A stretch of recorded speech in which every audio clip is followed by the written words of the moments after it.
Enfin, nous examinons dans cet hémicycle la réforme du scrutin des villes de Paris, Lyon et Marseille. En m'exprimant ainsi, je sais que je me fais le porte-voix des habitants de ces trois villes, tant cette réforme est attendue et même plébiscitée par une immense majorité d'entre eux. Des Parisiens, des Lyonnais et des Marseillais qui représentent ensemble près de 10% du corps électoral français. Et qui pourtant, depuis 40 ans, sont prisonniers d'un mode de scrutin d'exception qui les empêche d'élire directement leur maire. Un mode de scrutin qui, selon l'arrondissement ou le secteur où vous habitez, accorde plus ou moins de valeur à votre voix. Un mode de scrutin qui permet à un maire, sans vote populaire, d'être élu ou de diriger une ville qui, pourtant, n'a pas voté en majorité pour lui.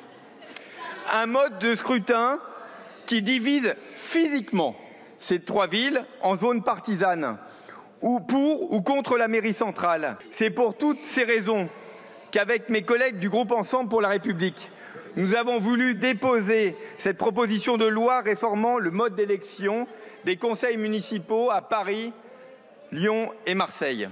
Une proposition de loi pour laquelle j'ai personnellement consulté pendant plus de 2 ans l'ensemble des élus et responsables politiques concernés.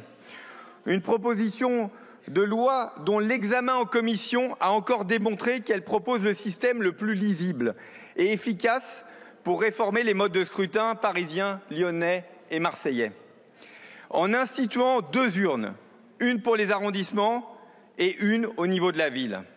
En respectant au plus près les votes des électeurs, en donnant les moyens à une majorité municipale de gouverner et en respectant le droit des oppositions locales. Pourtant, certains opposants dans cet hémicycle et ailleurs s'acharnent à prétendre que cette réforme serait prématurée, irréfléchie. Laissez-moi vous le dire, chers collègues, cette réforme ne date pas d'il y a quelques mois. Elle ne date pas d'il y a quelques années. Cela fait 40 ans que les habitants de Paris, Lyon et Marseille la réclament. Depuis que la majorité de l'époque a choisi de sortir ces villes du droit commun à des fins purement électoralistes. D'ailleurs, à ce moment, cela ne semblait pas gêner les élus des partis que de modifier le droit électoral, 3 mois avant le scrutin municipal. Chers collègues, ne restez pas sourds aux demandes de nos concitoyens. Non seulement toutes les études sur les sujets montrent que près de 9 habitants sur 10 de Paris, Lyon et Marseille sont pour ce changement du mode de scrutin. Mais de plus, le taux d'abstention aux élections municipales, plus haut que dans la plupart des autres villes françaises, devrait suffire à justifier le besoin d'une réforme. Nous aimons tant critiquer le système des swing states de l'élection américaine. Alors comment pouvons-nous tolérer qu'un tel système existe avec le scrutin municipal par arrondissement qui a cours à Paris, à Lyon et à Marseille? Quand une loi est mauvaise, il nous faut en changer. Cela n'est pas seulement notre prérogative, mais bien notre devoir de législateur.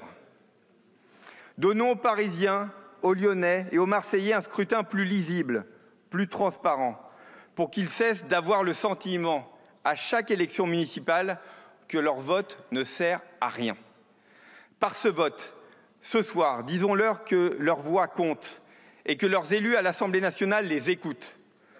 Aussi, notre groupe votera résolument en faveur de cette réforme, pour plus de transparence et de démocratie dans nos 3 villes.